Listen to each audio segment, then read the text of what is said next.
The first time I heard the whispers beneath the old bridge, I thought it was the river playing tricks on my tired mind. The night was thick with fog, the kind that swallows sound and distorts shape, turning even the most familiar things into trembling silhouettes.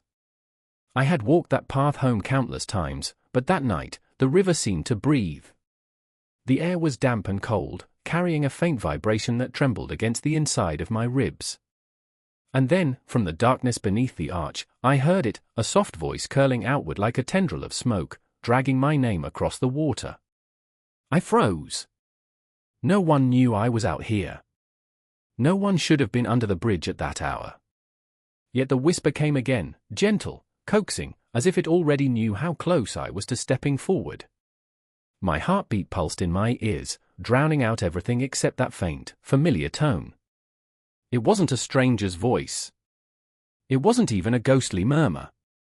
It sounded like someone I once loved, someone I had buried years ago, calling to me from the depths as though they had simply slipped beneath the river's surface and waited all this time. The fog shifted, revealing nothing, no figure, no footprints, not even the ripple of a disturbed current. But the air felt charged, almost aware, pressing against my skin with an expectant stillness. I tried to step back, to rationalize, to run if I needed to, yet a strange heaviness settled in my limbs. Something beneath that bridge wanted me to listen.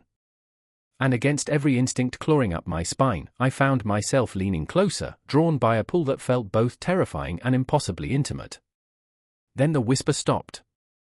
Not faded, stopped. As if whatever had been calling my name suddenly realized I was truly there. The silence that followed was thicker than the fog, pressing around me, waiting. And in that breathless pause, before fear could take full shape, I heard a faint tapping from below the wooden planks, slow, deliberate, as though someone trapped beneath the bridge was knocking out a message only I was meant to hear. And for the first time, I wondered if the stories about this place weren't just rumors whispered by villagers trying to scare children. I wondered if the old bridge had been watching me far longer than I had ever noticed. The moment the protagonist realizes the old bridge whispers only to them is where fear begins to feel personal, where the boundary between imagination and intrusion dissolves in a way that can no longer be ignored. At first, the whispers seem like a trick of the wind or the restless churn of the river, sounds that could easily be dismissed by anyone walking alone at night. But the unease comes from the unmistakable clarity of the voice, the way it curls through the air with intention rather than accident. When the protagonist hears their name spoken in a tone that feels disturbingly intimate, something shifts inside them. It is no longer nature making noise, it is something aware, something reaching out specifically for them.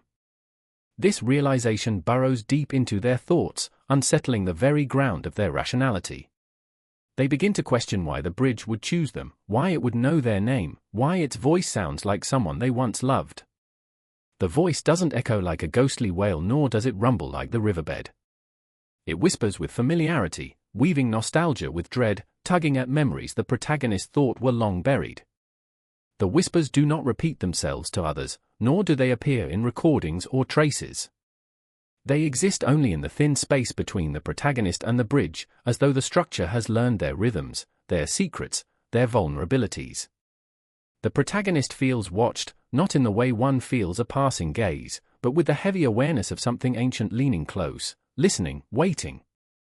The bridge's voice begins appearing not only on fog-laden nights but also in small, fleeting moments when the protagonist passes by during daylight, slipping through the noise of cars and footsteps like an undercurrent meant only for them.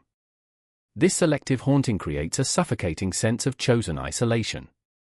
Being singled out by something unknown breeds a new kind of terror, one that makes the protagonist's world tighten rather than expand, one that follows them home in the way their heartbeat stutters at certain sounds or shadows. The whispers gain a pulse of their own, as though the bridge is not merely speaking but feeling, responding, remembering. What terrifies the protagonist most is not just that the bridge calls their name, but that it calls it with recognition, as if it has been waiting for them specifically. And slowly, they begin to understand that this connection is not random, not accidental, but part of something older and far more deliberate than they ever imagined. The moment the old missing person case resurfaces, the story moves from eerie coincidence to chilling pattern, forcing the protagonist to confront the possibility that what they heard beneath the bridge is connected to something far darker than a fleeting whisper. It begins with a newspaper clipping discovered by accident, perhaps tucked inside an old library book or mentioned in passing by an elderly resident who remembers the way the town used to speak about the river in hushed tones. The case is decades old, worn around the edges, but the details remain disturbingly sharp. A young woman vanished on a night when the river was strangely still, when the fog hung low and the currents behaved in ways no one could explain. At first, the protagonist reads the story with detached curiosity, but their breath shortens when they notice the date and the location, both aligning with the path they have walked their entire life. As they search deeper, they find that her disappearance was not the only one. There were others, scattered across different years, but all tied to the same place, always happening on nights when the water seemed to stop breathing. Each report echoes the same haunting description: witnesses hearing soft calling sounds, strange lights drifting under the bridge, footprints leading toward the river but never returning. The protagonist can no longer pretend their experience was isolated.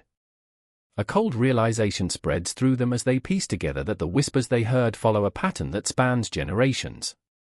These disappearances were never solved, and the town eventually buried the stories to avoid confronting a truth they could not explain. The protagonist begins to feel the weight of those unresolved fates pressing down on them, as though the missing are trying to reach forward through time.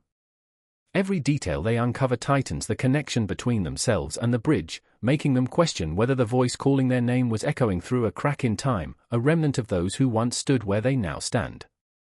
The stillness of the river, once unremarkable, becomes a warning sign.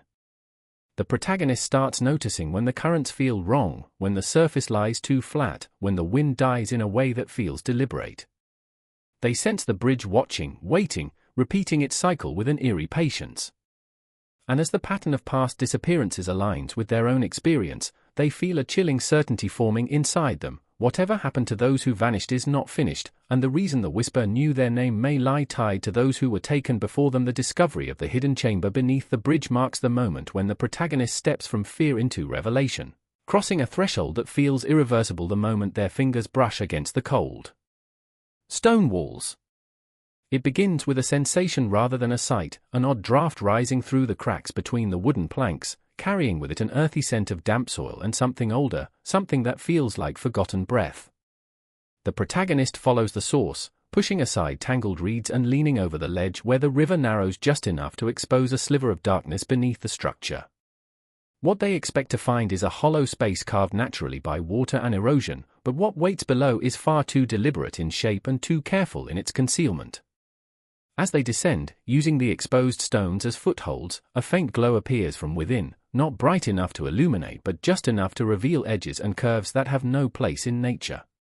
The chamber isn't large, yet it feels vast because of the way sound seems to disappear inside it, swallowed by a silence that presses against the ears. The walls are carved with symbols that make the protagonist's stomach tighten in recognition: patterns, spirals, and marks that have appeared in their dreams for months, etched with uncanny precision. They run their hand across the grooves, feeling the cold bite of each line, and a strange pulse echoes through their fingertips as though the stone itself still remembers the hands that carved it. The realization that the symbols in the chamber match those in their nightmares forms a knot of dread that feels both new and familiar. Questions rise like a wave. How long has this chamber been here? Who built it?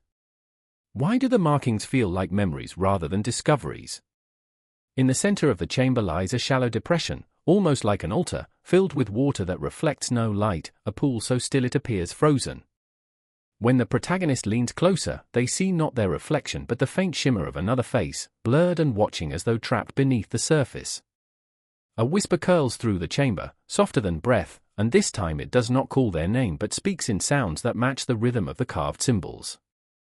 The protagonist feels the weight of connection settle heavily on their chest as they begin to understand this place is not simply hidden, it is waiting. And the dreams that once felt like harmless fragments of imagination now reveal themselves as warnings, or perhaps invitations, drawing them step by step toward a truth carved into stone long before they ever arrived: the revelation that the entity beneath the bridge has been imitating the voices of loved ones strikes at the most vulnerable part of the protagonist's fear, turning every whisper from a haunting curiosity into a calculated manipulation. What once felt like an eerie coincidence now becomes a deliberate act, a method crafted with precision and patience to lower defenses and blur the line between memory and the present. The protagonist begins to revisit the first moments they heard their name spoken in that soft, familiar tone, and what once felt unsettling now feels violating. It wasn't the river carrying echoes of the past, it was something intelligent, something that understood the weight a familiar voice carries in the human heart. The entity knows how to slip into the cracks of longing, loneliness, and grief, weaving itself into the emotional spaces where resistance weakens. Every voice it mimics carries just enough accuracy to stir recognition but contains a slight distortion that grows clearer only in hindsight, a breath too cold, a cadence a shade too slow, a tenderness that feels coated in something hungry. As the protagonist reflects, they realize the whispers always reached them at moments of vulnerability, times when they felt detached, tired, or lost in their own thoughts. The entity doesn't simply call, it studies, listens, and responds. It has learned the contours of human attachment, using those bonds to draw people closer to the shadows beneath the bridge. The protagonist begins to understand that this is likely how the missing were lured over the decades, each one hearing a voice they longed to hear again, guided by the illusion that someone they loved waited in the dark. This understanding fractures any illusion of safety left in their mind. The bridge is no longer just a structure with a secret, it is a predator with memory, using intimacy as bait. The protagonist's world grows sharper and more frightening as they start noticing small details they previously overlooked, the way the whisper pauses when they do, the way it shifts tone depending on their emotional state, the way it sometimes feels like the voice is reacting rather than repeating. These realizations bring a suffocating clarity. The entity does not mimic voices randomly, it chooses carefully and purposefully, selecting the ones that cut deepest, the ones that compel the protagonist to look back even when every instinct screams to flee. And as this truth settles, the protagonist begins to grasp that the entity has not only been watching them but understanding them, shaping its approach around their personal grief and longing in a way that feels disturbingly intimate. V.